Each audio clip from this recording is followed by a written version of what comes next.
День за днем корреспонденты нашего телеканала следят за всем, что происходит у нас в республике и за ее пределами. И сегодня, подводя итоги уходящей недели, мы расскажем вам о самых интересных событиях.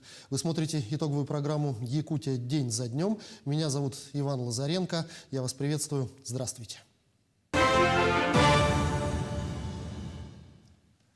На полях Восточного экономического форума заместитель председателя правительства России, полномочный представитель президента России в Дальневосточном федеральном округе Юрий Трутнев обозначил приоритетные направления развития региона на ближайшие годы. Учитывая динамику развития региона за последние годы, Трутнев подчеркнул, что действия федеральных и региональных властей имеют устойчивый положительный эффект. Так, одной из основных задач на ближайшее будущее Юрий Трутнев назвал комплексную модернизацию городов Дальнего Востока. Также в приоритете развитие программы социального развития регионов. По словам полпреда, уже в 2022 году на мероприятии по реализации этой программы регионы Дальнего Востока получат 20 миллиардов рублей. Безусловно, Восточный экономический форум во Владивостоке стал главным мероприятием этой недели.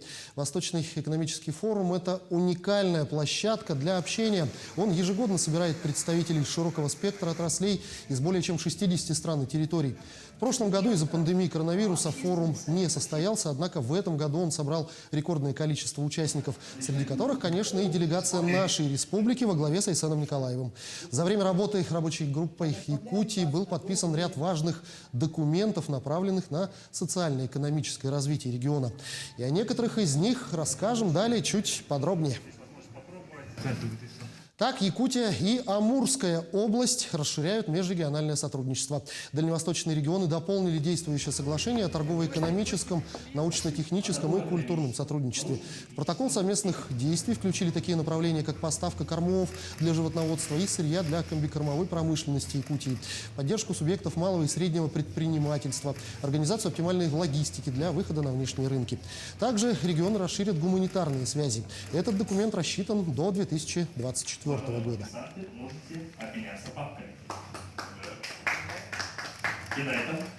Документы между субъектами Дальневосточного федерального округа – это тоже очень важная часть нашей совместной работы по координации. В Самарской области сейчас был подписан протокол совместных действий, который в себя включает очень конкретные, предметные и такие важные, существенные для наших обеих сторон пункты, касающиеся и экономической, и социальной жизни наших регионов. Поэтому я считаю, что он должен послужить хорошей основой для наших совместных действий во многих областях. Якутия будет сотрудничать и с Забайкальским краем. В заключительный день Восточного экономического форума глава республики Айсен Николаев подписал соглашение с губернатором региона. Согласно документу, Якутия и Забайкалье будут сотрудничать в сфере промышленности, транспортной инфраструктуры, агропромышленного комплекса и образования. Особое внимание будет уделено работе по предотвращению стихийных бедствий. Также в задачи входят сохранение исторического и культурного наследия, науки, спорта, здравоохранения и социальной защиты. Стоит отметить, что, несмотря на то, что Якутия и Забайкальский край сотрудничают на протяжении длительного времени, это соглашение стало первым в истории их взаимоотношений. Мы два региона с суровыми климатическими условиями, с огромными пространствами, с не очень большим количеством населения и с огромным потенциалом и немалым количеством проблем. Много из этого просто зеркально похожи, просто очень похожи один регион в этом плане на другой. И когда мы объединяем усилия, во-первых, помогаем друг другу в решении проблем. Например, наши лесопожарные, в первую очередь парашютисты, работали на пожарах Якутии в этом году. Весной нам помогают силы соседних с нами регионов, ранней весной, когда у нас чаще пожары случаются. У нас Удаканское месторождение запускается благодаря тому, что изменяются режимы на якутской электростанции. Мы поэтому на год раньше пускаем соответствующее месторождение, горно-обогатительный комбинат. И много-много других примеров. По итогам работы на форуме в столице региона в скором времени появится новая 4-звездочная гостиница на 180 мест. О запуске этого проекта сообщили на площадке Ростуризма. Здесь же министр предпринимательства Якутии Ирина Высоких рассказала о туристических возможностях нашего субъекта. Она отметила, что это направление в Якутии развивается, и с каждым годом поток туристов только увеличивается. Проект имеет поддержку на федеральном уровне и предполагает получение льготного финансирования по линии Ростуризма. Сейчас прошло сразу 3 мероприятия, посвященные Республике Саха-Якутия. Это объявление о старте строительства гостиницы. К нам заходит АФК-система «Космос Хотел Групп» и построит первую гостиницу «Космос» в городе Якутске на 180 номеров.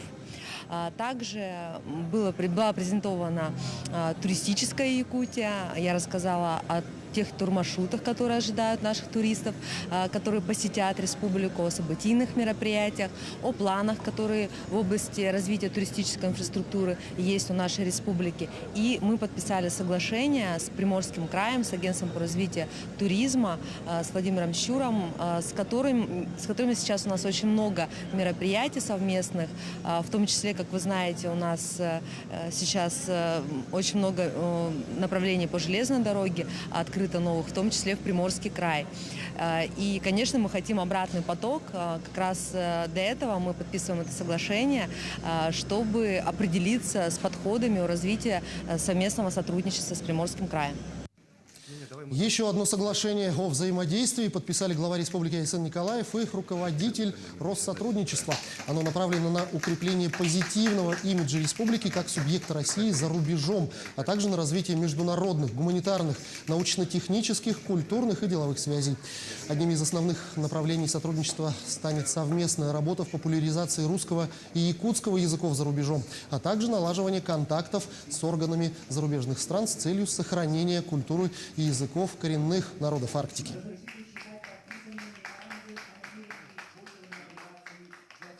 Это прежде всего мероприятие направлено на поддержку соотечественников, проживающих за рубежом, на те мероприятия, которые направлены на развитие русского и якутского языков, ну, конечно же, молодежные обмены, которые у нас происходят по линии гуманитарного и межкультурного обмена со странами СНГ прежде всего.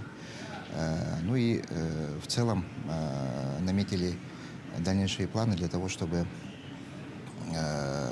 пропагандировать в целом и у нас в стране, и за рубежом нашу культуру, историю и традиции якутского народа. Но министр инноваций Якутии Анатолий Семенов и президент акционерного общества «Элемент» Илья Иванцов подписали соглашение о сотрудничестве в части развития прорывных технологий на территории республики. Компания «Элемент», базирующаяся в Москве, лидер отрасли микроэлектроники в России по объемам продаж. Ее продукция будет использована при реализации проекта по введению в эксплуатацию дата-базы в Якутске. Группа компаний «Элемент», они входят в группу компании «Ростех», то есть они занимаются микроэлектроникой. И вот если мы говорим про цифровизацию, вот вы знаете, что мы в Якутске будем реализовывать дата-центр, то вот все проекты, которые связаны с микрочипированием, там, ГЛОНАСС и прочее, это все мы должны до 2024 года не только внедрять, но делать импортозамещенным. Именно отечественная разработка. И вот ГК «Элемент» один из немногих, ну, можно сказать, практически их там всего 2 предприятия таких в стране, которые вот делают микроэлектронику. Поэтому мы с ними договорились несколько пилотных проектов в Якутии внедрить. То есть мы сейчас ищем партнера, и, соответственно, вот решение ГК «Элемент» будем внедрять в Якутии. Это позволит нам, ну, создать инфраструктуру.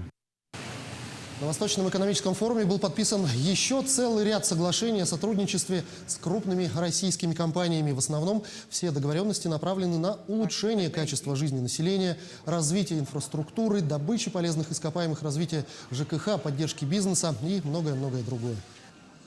Первая – это сессия по развитию геологоразведки, то есть недр Дальнего Востока, добыть все, что разведано. Но, как сказал глава республики, что нужно смотреть еще на перспективу. И вот очень важно было моменты, которые обозначены, например, Министерством природных ресурсов, что снятие административных барьеров, причем конкретные шаги, соответственно, сокращение сроков по оформлению, там, начиная от месторождения, продолжая сопутствующей инфраструктуры. Также позиции были высказаны нашими инвесторами, которые подтвердили, что в Якутию можно и нужно инвестировать, а, соответственно, это наши проекты, это наши люди трудоустроены, достойная зарплата, налоги и так далее. И, конечно же, позицию, которую обозначил глава республики, что инвесторам Мы просто приветствуем инвесторов нашей республики. Для этого создаем комфортные условия для ведения бизнеса и работаем в том числе не только над текущими уже проектами, развитие которых нам понятно, но и на будущее.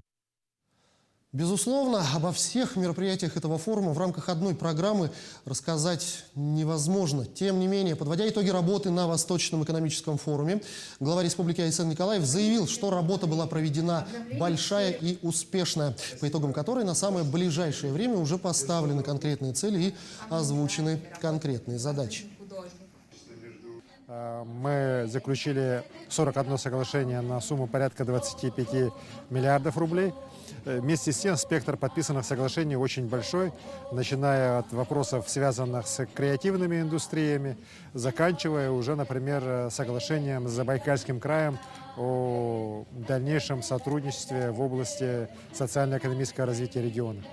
Конечно же, и все соглашения они были заранее проработаны, был большой подготовительный период. Я благодарю правительство, муниципалитеты, наши корпорации, компании за подготовку этих больших соглашений.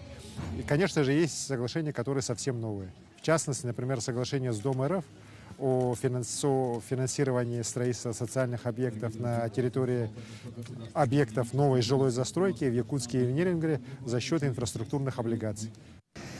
Естественно, во время работы форума не раз поднимался вопрос строительства Ленского моста. По словам главы республики, все работы на сегодняшний день ведутся строго по графику и в ближайшее время войдут в самую активную фазу. Ленский мост сегодня строится в строго установленных параметрах. Мы, как договаривались с правительством Российской Федерации, с нашими частными партнерами, уже сейчас подписали все необходимые документы. Разрешение на строительство по первому этапу уже выдано. И сейчас частный концессионер, он уже ведет работы по строительству подготовительных объектов для проведения в целом строительства моста. Сам проект моста уже находится в госэкспертизе. До конца года он будет уже получен, очень надеюсь, с положительным заключением.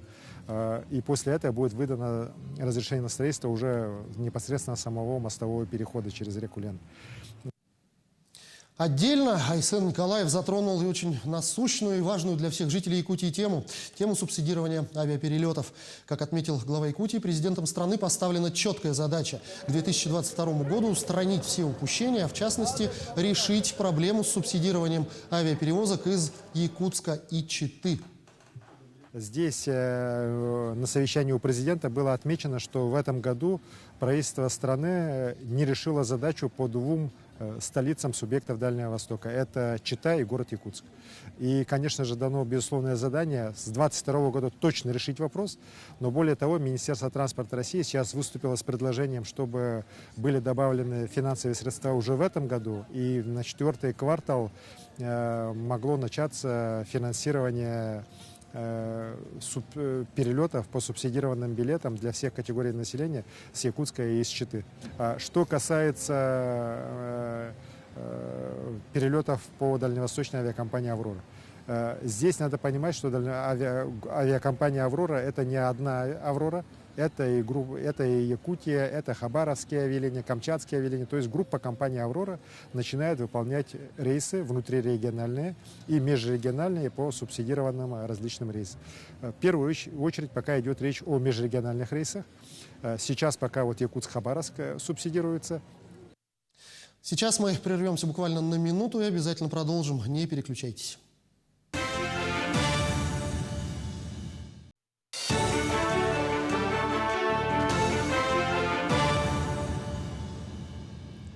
Мы продолжаем программу. Президент России Владимир Путин в субботу в Благовещенске вручил награды ликвидаторам последствий природных пожаров и паводков в регионах. Отрадно, что среди награжденных есть наши земляки. Это десантник пожарный Бердигистяхского авиаотделения Якутской базы авиационной охраны лесов Егор Захаров, десантник пожарный Якутской базы авиационной охраны лесов Борис Кручинин и старшина внутренней службы Семен Пазынич. Также к награде представлен мастер участка Бяськёль Спиридон Яковлев, который во время пожаров не допустил переброса огня на котельную и резервуар с топливом, самостоятельно устранив угрозу распространения огня. Глава Якутии Айсен Николаев рассказал об открытии сроков охоты в нашей республике. Илдархан подчеркнул, что получает очень много сообщений с вопросами об открытии сезона охоты и в своем инстаграм отметил, что сезон охоты откроется тогда, когда будет снят режим ЧС. При благоприятной противопожарной обстановке этот режим может быть отменен уже в начале следующей недели. Глава региона также призвал всех быть ответственными и крайне аккуратными при нахождении в лесу. Ну а темпы вакцинации в Якутске постепенно увеличиваются, но вместе с тем растет и количество заболевших коронавирусной инфекцией. О текущей ситуации расскажет Саргалана Неустроева. Врачи первой поликлиники города Якутска работают 12 часов с 8 утра до 8 вечера. Поток вакцинирующихся практически беспрерывный. Принимают пациентов со всех уголков республики по записи. Прийти сюда за вакциной можно, даже если не прикреплен к поликлинике. Сейчас у нас вакцины в достаточных количествах, поэтому очень люди активно подходят, записываются на вакцинацию. У нас проходит в день около 200 человек на первый компонент и на второй компонент. У нас отдельно идет поток. На сегодняшний день у нас вакцинировано около 30 тысяч человек первым компонентом и вторым компонентом привиты больше 23 тысяч человек. По словам медиков, из всех предложенных вакцин люди больше предпочитают «Спутник Ви». Связано это предположительно с сезоном отпусков, когда во многие страны въезд разрешен только при наличии прививки именно данным видом вакцины. Однако, по словам специалистов, эффективность каждой практически одинакова. Люди в основном желают получить гамма-ковид-вак, так как уже через средства массовой информации слышат, что более эффективно. Но все вакцины, они эффективные, дают положительные эффекты.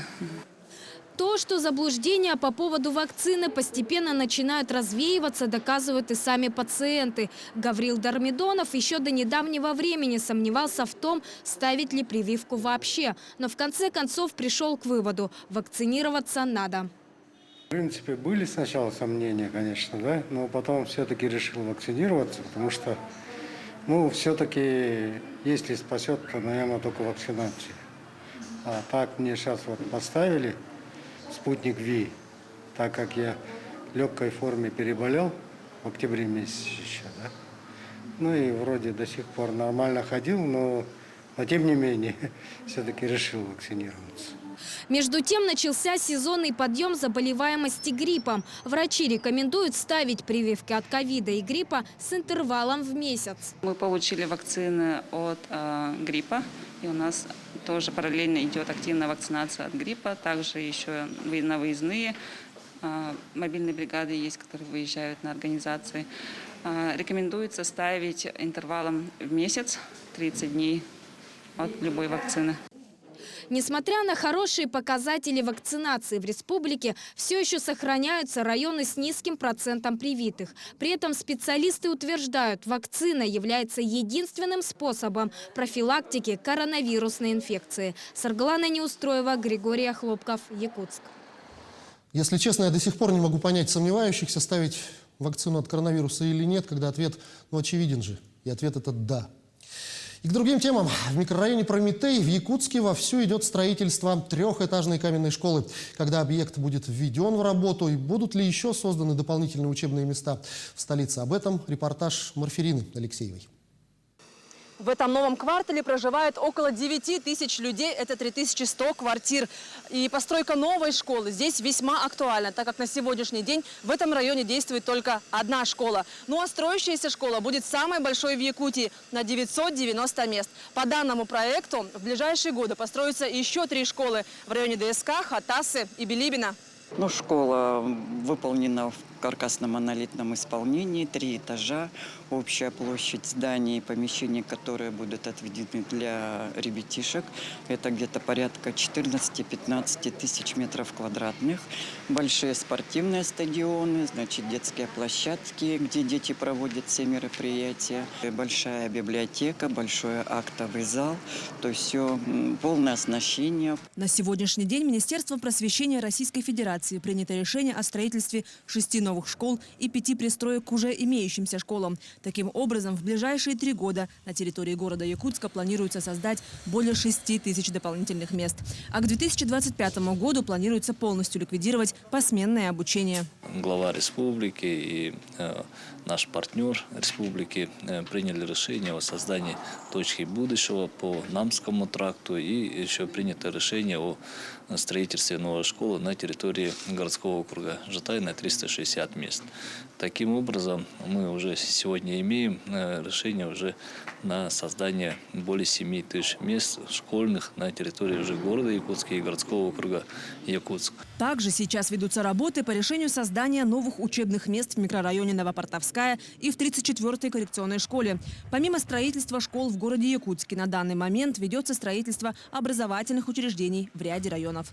Марфирина Алексеева, Григорий Николаев, Якутск. Ну и продолжим тему образования. Первый шаг на пути к высшему образованию и дальнейшей работе на предприятиях нефтяной отрасли – все это образовательный проект компании «Роснефть». Очередной подобный класс с углубленным изучением предметов открылся в Якутии. Все подробности в материале Надежды Саханской. Нефтяная компания «Роснефть» уже несколько лет сотрудничает с учебными заведениями по всей России для привлечения новых кадров.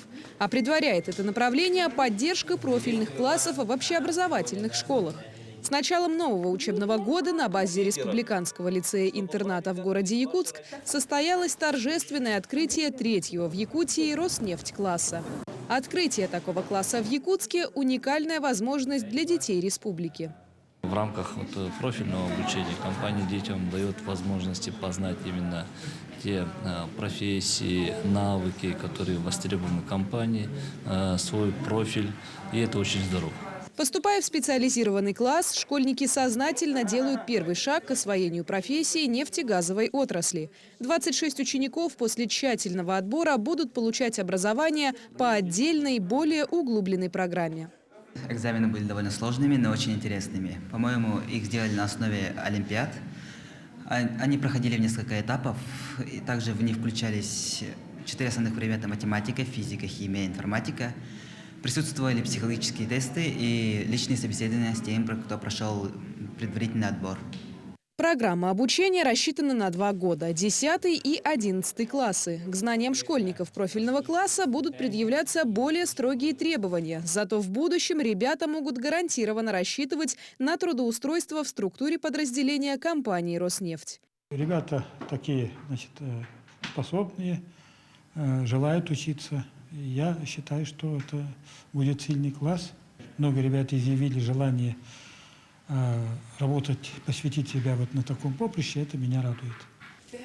Впереди ребятам предстоит преодолеть еще немало трудностей. Ведь поступление в Роснефть-класс – это только начало.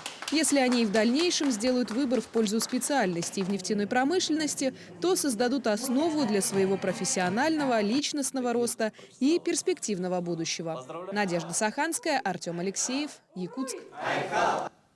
Тем временем на этой неделе в Выборге завершился один из старейших российских кинофестивалей «Окно в Европу», участниками которого стали якутяне. Съемочная команда фильма «Вертолет» презентовала свою картину. До вылета в Якутск группа встретилась и с моей коллегой Айсеной Бурнашовой в Москве. Об их участии на фестивале, отзывах зрителей и кинокритиков смотрите материал далее.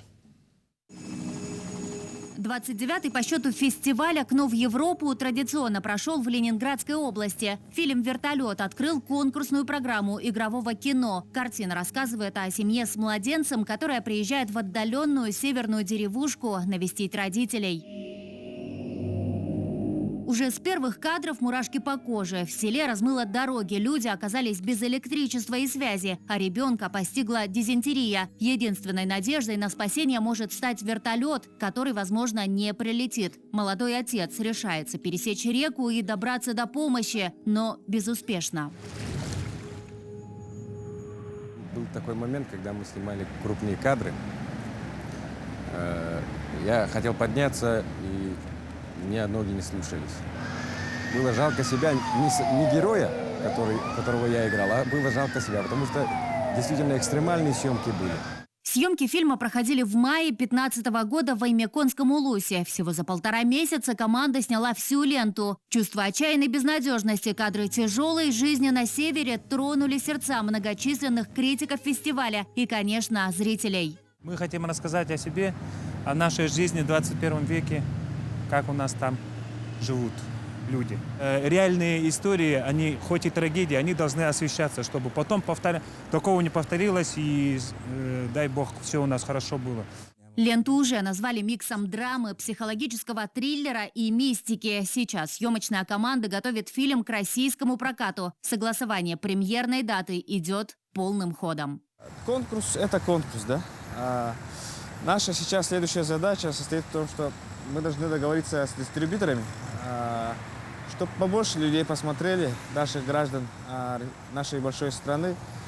И наши агенты, наши друзья сейчас занимаются этим полным ходом. Да. Айсена Барнашова, Виктор Олесов, Москва, Выборг. Что ж, именно такой была эта неделя. Наши корреспонденты продолжают следить за развитием событий. Вы смотрели итоговую программу «Якутия. День за днем». Для вас в студии работал Иван Лазаренко. Я с вами прощаюсь. Берегите себя. Не помните, что единственный способ остановить пандемию коронавируса – это, безусловно, вакцинация. До встречи в эфире.